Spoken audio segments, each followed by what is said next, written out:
Preste atenção aqui. Você realmente conhece a parábola do filho pródigo?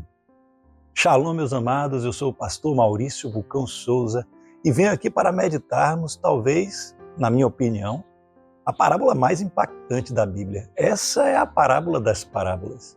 Uma parábola que todo mundo conhece. A parábola conhecida como a parábola do filho pródigo. Algum teólogo, historiador, ele foi lá e colocou na nossa Bíblia alguns títulos que não tem originalmente. E um desses títulos foi a parábola do filho pródigo. Eu, pessoalmente, não concordo com esse título. E é isso que eu quero meditar aqui, nessa palavra com vocês. Para mim, se eu fosse colocar um nome nessa parábola, com minha liberdade poética, eu colocaria A Grande Festa, ou alguma coisa, a Festa do Retorno. E vocês vão entender por quê. Será que Jesus queria contar essa parábola aqui para falar de um filho rebelde, um filho que saiu quando ele gastou todo o dinheiro do pai, mais uma parábola sobre arrependimento? Também, mas esse não era o foco. Isso aqui é a nossa religiosidade que a gente tem, a gente só olha um lado da história, a gente não quer olhar para si mesmo e tirar os ensinamentos. Porque essa parábola ela está escrita em Lucas, capítulo 15. Jesus ele vai contar várias parábolas e essa é uma delas. Mas para a gente entender isso aqui, a gente precisa ler o início de Lucas. Por quê? Porque o início de Lucas 15, ele vai começar dizendo que tinha publicanos e pecadores, que são os cobradores de impostos, pecadores, aquelas pessoas que vivem para elas mesmas, e fariseus, eles desafiavam Jesus, eles indagavam Jesus. Dois públicos, pecadores e religiosos. E aí vai dizer, e Jesus começou a contar uma parábola. Perceba, gente, não era para os discípulos, o foco aqui eram dois, os pecadores, eu repito, e os religiosos. Aí Jesus vai dizer, e vai começar a parábola dizendo, um pai tinha 2 filhos. Você acha que isso é coincidência? Jesus está falando para esses dois públicos, gente. E um pai tinha 2 filhos, e o mais novo pediu a parte dele da herança. Foi lá para longe, gastou tudo, gastou com prostituição, depois ele estava comendo, desejava comer a comida dos porcos. E ali ele pensou consigo mesmo, e aí agora eu vou voltar para meu pai e serei como um dos seus empregados, como um dos seus servos. E ele elaborou tudo na sua mente, quando ele vai voltar, o pai vai mandar fazer aquela festa para ele, bota a sandália no dedo, e ali o filho mais velho vai se sentir ofendido, porque ele cuidava de tudo do pai e nunca, nem um cabrito, foi morto por causa dele, vocês lembram disso? E aí, a gente conhece essa parábola aí que vai ocupar vários versículos de Lucas 15 e eu estimulo vocês a irem lá conferir porque é muito importante. Mas eu não vou ler tudo aqui, porque senão esse vídeo e essa palavra ficariam muito grandes, né? Mas vamos lá. Essa história aqui, como eu falei, não está falando do filho pródigo. Está falando de algo muito maior. Percebam porque ambos os filhos tinham um problema. Qual o problema desses filhos? Ambos estavam desagradando a Deus. Um deles, se colocasse os dois juntos ali, seriam completamente diferentes. Até a maneira de se vestir. O mais velho, um religioso, ele cumpria todas as leis, ou pelo menos tentava, mais de 600 e tantas leis que existem ali nas leis de Moisés. E ele cumpria tudo. E o interessante é que o pai não disse que ele não cumpria. Quando ele vira para o pai e ele diz assim, olha, por que você está fazendo essa festa para ele que gastou tudo, para ele que foi irresponsável e para mim, que tenho cuidado de tudo seu, nenhum cabrito nunca foi sacrificado? E o pai não disse, não, lembra daquela vez? Não, você errou ali, não. O pai concordou, gente. Já o menor, ele representa aqui o rebelde. Sabe, aquelas pessoas que matou Jesus. Por quê? Matou Jesus. Vejam só, ele vira para o pai e diz assim, eu quero a minha parte na herança. Em outras palavras, o que ele está dizendo? Eu queria que você tivesse morto, porque eu quero a minha herança, eu quero os meus bens, não é? Muitas vezes a gente chega na igreja e diz assim, eu quero a minha bênção. Eu não te amo, eu amo o que o Senhor tem para me dar. E aí, a gente matou Deus na nossa mente, ou seja, a gente vai viver como se Deus não existisse. Vê se muitas vezes não é assim com a gente. Todas as vezes que a gente dá preferência às nossas vontades e não a Deus, a gente está matando Deus na nossa mente. A gente está querendo viver como se ele não existisse. Porque tudo é de Deus, entenda. Entenda a parte da herança, mas o ar que a gente respira, a calçada que a gente pisa, as bolotas dos porcos, a comida, tudo é de Deus. Deus criou todas as coisas e ali ele vai viver dissolutamente, apenas com os bens do Pai. Ele disse, eu quero que você esteja morto, eu vou viver da minha maneira. É o rebelde. Muitas vezes a gente se comporta assim. E o outro? Mudou alguma coisa? Ah, mas o outro é um filho certinho, ele fazia toda a vontade de Deus. Mas os dois tinham a mesma fonte do pecado. Sabe qual era a fonte? Não amava o Pai acima de todas as coisas. Eles elaboraram estratégias para colocar a mão nas coisas do Pai. Por quê? Porque eles não amavam o Pai, eles amavam as coisas. Mas o mais velho também. O mais velho falou assim, eu vou obedecer a todas as coisas porque depois eu vou colocar o dedo na cara de meu pai e vou dizer assim, agora me dê o meu cabrito, agora me dê a minha ovelha gorda, agora me dê a minha festa. Era isso que ele queria. Ele disse, eu tenho cumprido tudo e o senhor nem me deu isso? Ou seja, ele estava de olho, era na herança do pai também, só que ele elaborou uma outra estratégia. Sabe qual a diferença? A gente olha essa pessoa aí indo para a igreja, orando, jejuando, dando dízimo certinho, se comportando muito bem, carregando uma Bíblia debaixo do braço, e a gente olha, esse aí é um homem de Deus.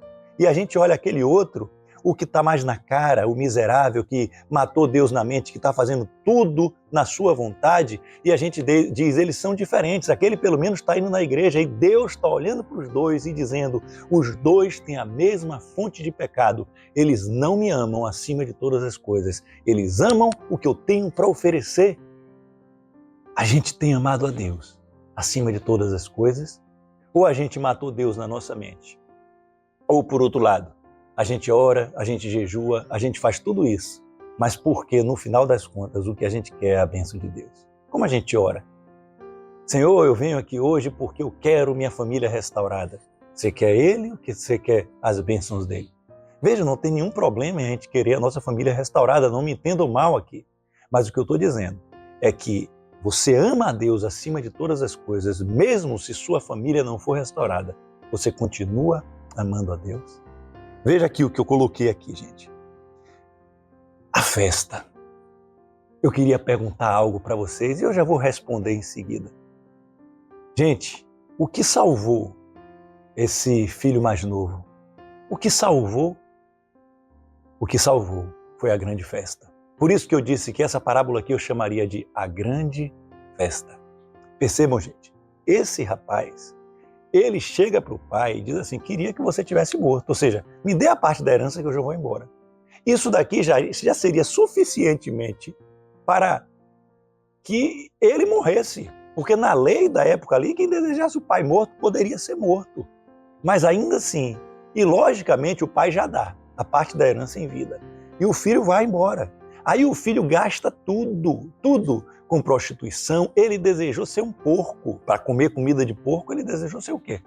Então ali, quando ele volta para o pai, ele não volta, por exemplo, nos dias de hoje, quando seu pai paga uma faculdade, faz um investimento e você sai e você está voltando agora formado em medicina, em odontologia, em secretariado, em qualquer coisa. Ou sem formado, mas voltando ali com a esposa, voltando com o marido, voltando com o filho, dizendo, olha pai, voltei aqui, o pai dá aquele abraço. Não, gente, a gente está falando de alguém que quis o pai morto, que gastou tudo, que torrou tudo, que só fez tudo errado.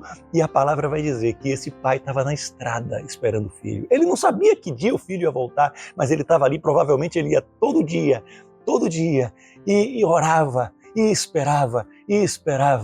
E aí o filho vem, ele nem espera o filho chegar. Esse filho aí que queria ele morto, antes dele chegar, a palavra diz que o pai vai correndo, se joga no pescoço dele, o beija, mesmo fedendo. E ali ele vai dizer, pega o melhor anel, traz para ele. Traz a sandália, bota no pé dele.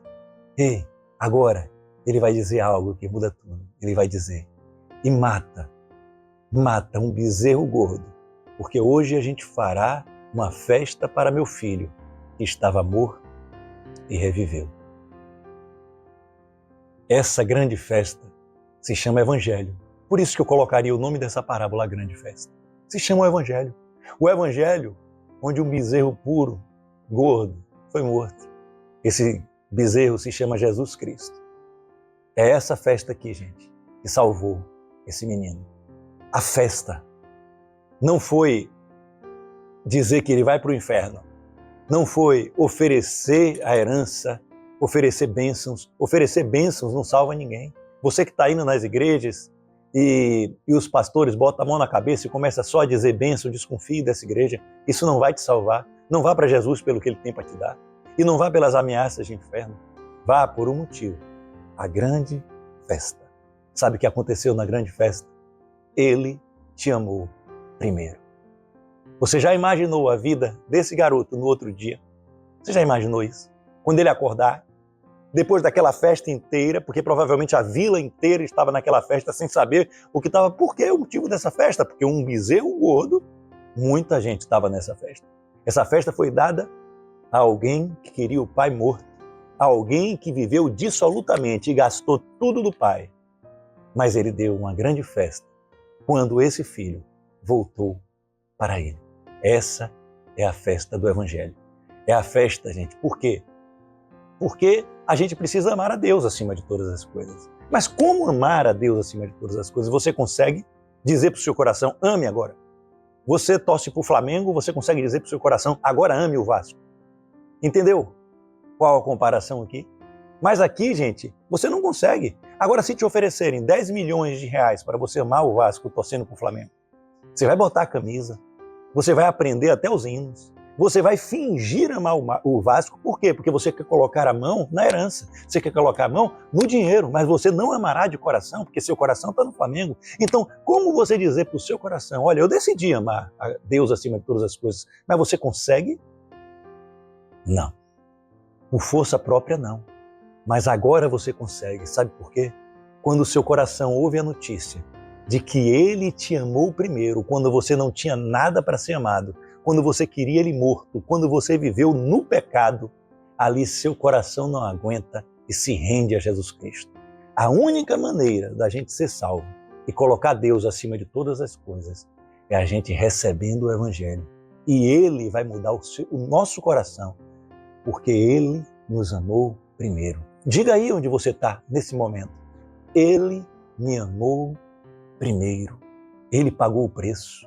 Ele foi o bezerro morto, mesmo quando a gente não merecia nada.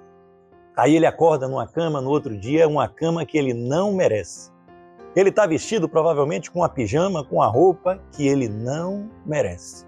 E esse menino aí, esse filho pródigo, como chama, que agora não é mais, ele vai sentar, ele entra na cozinha, uma cozinha que ele não merece. Ele vai sentar numa mesa que ele não merece. Ele vai ter um pedaço de pão, um café, não sei, uma comida farta ali na mesa que ele não merece. Aí esse pai que fez a grande festa para ele, entra naquela cozinha e agora vai dizer, meu filho, será que você pode fazer isso para mim?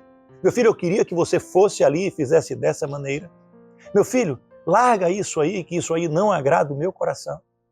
Como você acha que esse garoto agora ia se comportar? Ele ia fazer isso, ele ia obedecer o pai porque ele estava de olho na herança ou porque o coração dele está regozijando de gratidão? Porque o que o pai fez com ele, ele não merecia. Porque o pai o amou primeiro. Vocês estão me entendendo? Quando Jesus entra na nossa vida, quando a gente recebe o Evangelho, a gente entende que a gente não merece nada, que a gente queria até ele morto, que a gente tem matado ele na mente, que a gente age como religioso, mas ele, ao invés de nos castigar, ele deu uma grande festa chamada Evangelho, morreu por nós, nos amou primeiro e agora tudo que a gente fizer na vida é em resposta a esse amor. Quando for orar, não ore para pedir coisas a Deus. Ore porque você está com saudade do noivo, está com saudade dele. Quando você for dar o dízimo ou ofertar, não faça isso porque você quer algo em troca. Faça isso pelo que você já recebeu. Quando você jejuar, não jejue só para pedir muitas coisas, não. Jejue para estar com o coração mais próximo dele, conseguir ouvir a voz dele, para fazer a vontade daquele que te amou primeiro. Tinha alguém muito insatisfeito nessa parábola, que era o filho mais velho. Mas ele estava insatisfeito. Porque tudo o que tinha ali agora era dele, porque a herança parte já foi dada para o outro. E o anel que foi colocado no dedo era dele, a sandália era dele. E agora a herança ia ter que ser dividida de novo. E ele ficou muito insatisfeito. A boa notícia é que o nosso irmão mais velho não é esse.